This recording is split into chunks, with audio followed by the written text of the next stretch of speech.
अब संजीव उनियाल आपसे रिएक्शन और उसके बाद फिर मुझे पंकज शर्मा जी का रुख करना होगा। देखिए, मैं सिर्फ 2-3 बातें कहूंगा। इस तरह के सुप्रीम कोर्ट के जो फैसले होते हैं उनको अपने आप में आप बड़ी बारीकी से पढ़ सकते हैं। और यहां मैं देख रहा हूं कि एक पैनलिस्ट जो है वो कुछ उसके अगेंस्ट 2 या 3 बातें नहीं कर रहे, वो सरकास्टिक रिमार्क्स कर रहे हैं, उस पर हंस रहे हैं। और इतनी बड़ी पार्टी के इतने कद्दावर नेता हैं, तो मुझे लगता है कि आज अपने आप सोचने का विषय है। शायद इसीलिए ये स्कूल ऑफ थॉट शायद बिल्कुल मार्जिनलाइज हो चुका है। इसी कारण से उपहास करना, ऑब्जेक्शंस करना सुप्रीम कोर्ट को अपने आप में कॉन्टेम्प्ट ऑफ कोर्ट माना जाता है, तब तक टॉलरेबल है। परंतु जब आप इतने बड़े टीवी चैनल पर आके एक सुप्रीम कोर्ट के 3 जज बेंच का एसआईटी के जजमेंट के बाद और एक एक चीजों को उन्हें बड़े तरीके से लिया है। और हम कई बार, मैं क्रिमिनल ज्यूरिस्प्रूडेंस में बीइंग एन एडवोकेट मैं देखता हूं श्रीन की बहुत सी चीजें ऐसी होती हैं कि जब टाइम बहुत इंपॉर्टेंट होता है, वैल्यूएबल टाइम कोर्ट का वेस्ट किया होता है, पैसा वेस्ट किया होता है, सरकारी खजाने का नुकसान हुआ होता है, लगातार जजेस को बैठना पड़ता है, तो ये 20 ईयर्स से चलने वाला मुकदमा और चंद लोगों के कारण, वो हो सकता है कि वो उनको आज डिफेंड भी कर रहे हो, उन्हीं की वजह से इतना प्रोलॉन्ग हुआ और ये आज फिर भी उपहास कर रहे हैं, कोर्ट पर हंस रहे हैं। क्या कारण है? शासनम दंडेन, शासन दंड से चलना चाहिए। और मुझे लगता है कि अब वो समय आ गया है। लोगों के पास व्हाट्सएप है, लोगों के पास जो है आज मोबाइल फोन है, और आपकी न्यूज चैनल के माध्यम से लोग समझ सकते हैं कि ये सब कुछ क्या हो रहा है। और खुले आम लोग प्राइम मिनिस्टर को 20 ईयर्स तक इतना दिल दुखाते हैं, जिस व्यक्ति ने, आप जानते हैं कि क्या बिल्कुल साफ सुथरा कैरेक्टर है किसी व्यक्ति का, आप उसको लगातार कोर्ट में घसीटना चाहते हैं। ये प्रूव हो चुका है। सुप्रीम कोर्ट ने एक एक चीज को बड़े मद्देनजर और खास तौर से कहा है कि इसकी तहकीकात की जाए, और एटीएस को निर्देश दिया। आज उस निर्देश का पालन किसी सरकार ने नहीं किया। सुप्रीम कोर्ट के फैसले को माना गया है, एटीएस ने उनको उठाया है और सुप्रीम कोर्ट ने कहा है कि जो भी आरोप है उन आरोपों के पक्ष में ना तो कोई सबूत है और ना ही कोई ऐसा तथ्य मौजूद है, और इसीलिए इसे खारिज किया गया और एसआईटी को इस रिपोर्ट को यहां पर सही माना गया। पंकज शर्मा भी हमारे साथ हैं। पंकज शर्मा, क्या लगता है आपको कि ये जो सब कुछ था, ये सब कुछ पॉलिटिकली मोटिवेटेड था? और क्योंकि अब इसके बाद तो सवाल कांग्रेस पर भी उठेगा, क्या सियासी फायदे के लिए गुजरात और नरेंद्र मोदी पर उंगली उठाई जा रही थी?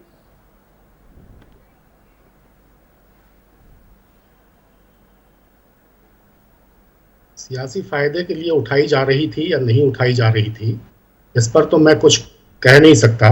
लेकिन मैं इतना जरूर कहना चाहूंगा कि गुजरात के दंगों के दौरान खुद भारतीय जनता पार्टी में नरेंद्र मोदी जी के बारे में क्या क्या बातें कही जाती थी।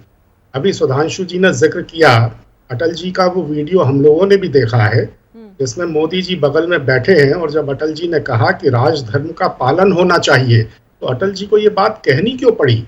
उसके बाद थोड़े गुस्से से मोदी जी कहते हैं कि वही कर रहे हैं साहेब, वही कर रहे हैं।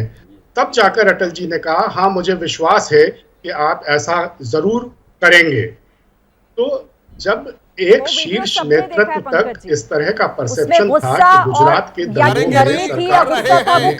पंकज जी करेंगे नहीं कर दोबारा देख लीजिए, दोबारा चला लीजिए, दोबारा देख लीजिएगा, कर रहे हैं, दोबारा चला लीजिए उसको। चलिए, आपने इतना तो माना कि अटल जी ने बोला था विश्वास है, जो सेंटेंस गायब कर दिया जाता था के चेहरे पर उस वक्त थे। हाँ, लेकिन देश के प्रधानमंत्री को ये बात मुख्यमंत्री की मौजूदगी में कहनी क्यों पड़ी? और आज अगर आपने अमित शाह जी का, गृह मंत्री जी का इंटरव्यू सुना है, तो उन्होंने भी परोक्ष रूप से ये स्वीकार किया है कि कई बार दंगों के समय पर सरकारों को एक्शन लेने में थोड़ा सा समय लग जाता है। ठीक है पंकज, यानी समय लगा। सुधांशु त्रिवेदी। मान्यवर, मोदी जी ने जानते क्या किया? मैंने कहा सारी जांच फेस की, वो तो अलग। मोदी जी ने कहा गलती साबित हो तो माफी नहीं मांगना, मुझे फांसी दो।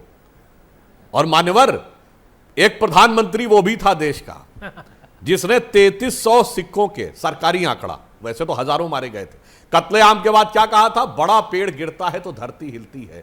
मैं चुनौती से पूछना चाहता हूं, सेक्युलरिज्म का एक सूरमा बताइए जिसने उस प्रधानमंत्री के खिलाफ कोई एक बयान उस समय दिया हो, और यह बयान नवंबर 1984 में दिया। जितने हमारे विद्वत प्रवक्तागण यहां बैठे हुए हैं, चुनौती से ठीक है। पूछता हूं ठीक है, 1984 का नवंबर या दिसंबर के महीने का किसी सेक्युलरिज्म मुझे के आपको सूरमा का रोकना होगा बयान सुधांशु जी, सीधे मेरे पास वक्त की कमी है, लेकिन इस बात को लेकर ये सवाल जरूर उठेगा जिस तरह से अब कोर्ट के फैसले के बाद ये कहा जा रहा है कि पॉलिटिकली मोटिवेटेड था क्या पूरा ये मामला। बहरहाल सभी का बहुत बहुत धन्यवाद हमारे साथ जुड़ने के लिए।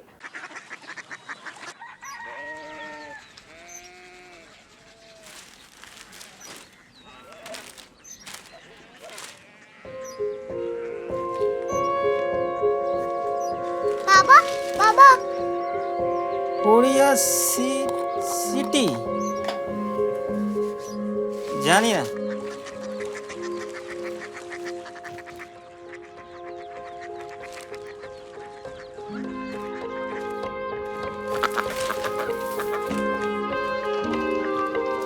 कोरिया सिटी हाँ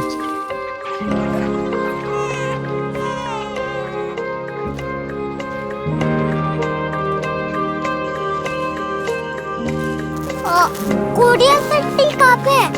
शहर अंग्रेजी लगे हैं।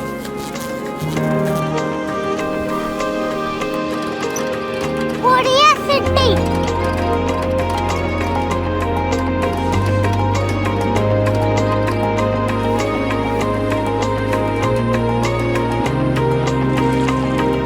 वो बहुत दूर है।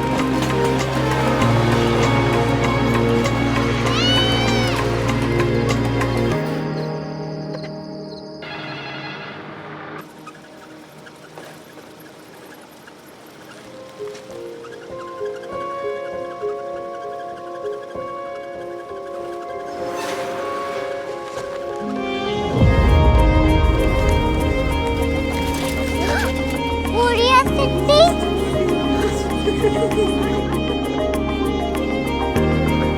दुनिया को बोलना नहीं। कुछ लोग बड़े होते हैं। कोरिया सिटी कहाँ है? प्रोफेसर साहब को पता होगा। हो, ये छोटा वाला ग्लोब लगता है और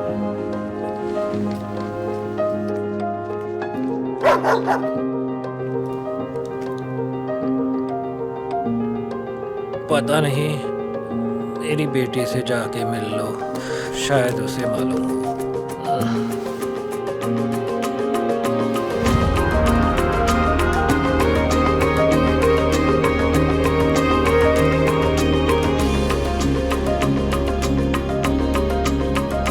हाय, बाबा ने भेजा है। Come here. Korea city Korea city नहीं, क्यूरियोसिटी। वो क्या? That's what brought you here. जो तुम्हें यहाँ तक ले आया। क्यूरियोसिटी